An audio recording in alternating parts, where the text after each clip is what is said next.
خانواده ما برای ما میریدن. اسماعیل گلا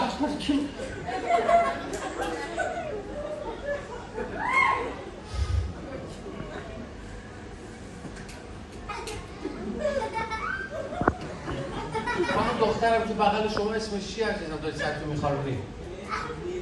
نیلا؟ نیلا دیگه درون گفت مگم نیلا؟ نه نیلا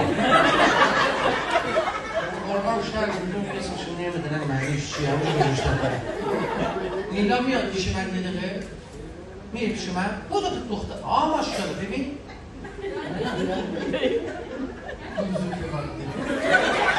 بود آقا ببین کن دیگه مرسی پاترتش نیستی از اگه بزنش میکنی برکش بیه دیگه کمشش نمیده مگه 13 به در اومدیم که در آوردیم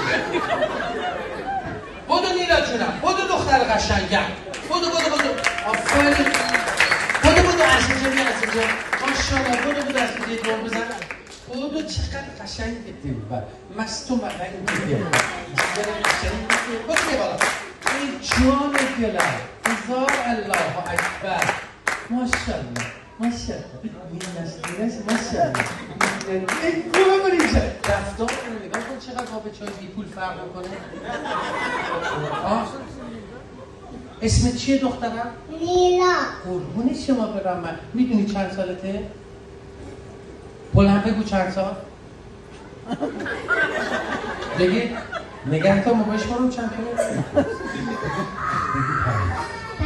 5 ساله چه بزن به اتفاق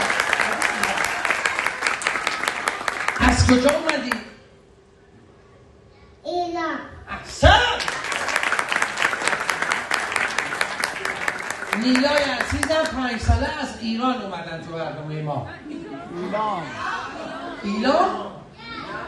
یزد بابا میگه ایران آفرین اسم بابا چیه نیلا؟ محسن جان به بچه گفتی میریم دبی؟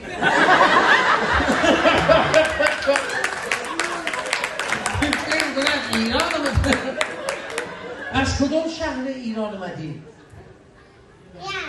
یزد اصلا به افتخاره یه ضرب المثل بی‌نظیر دارن یزدی‌ها میگه خشت یک تا بوزی پس مولد بگیزه به قرآن خودش میگه یعنی خوشت میاد که زبان اینجا تو ریش بزن مرض داره خوشش ببینی چی باید خوشش ببینی یه ساله شما به که یزدی چی میگه؟ گفت که خودمونی ها نیلا به افتخار نیلا جونم یه دست قشنگ بزنیم که بره یه جایزه بهش بدم این جایزه برای نیلای عزیزمه بفرمایید برو ماشاءالله بزن به افتخارش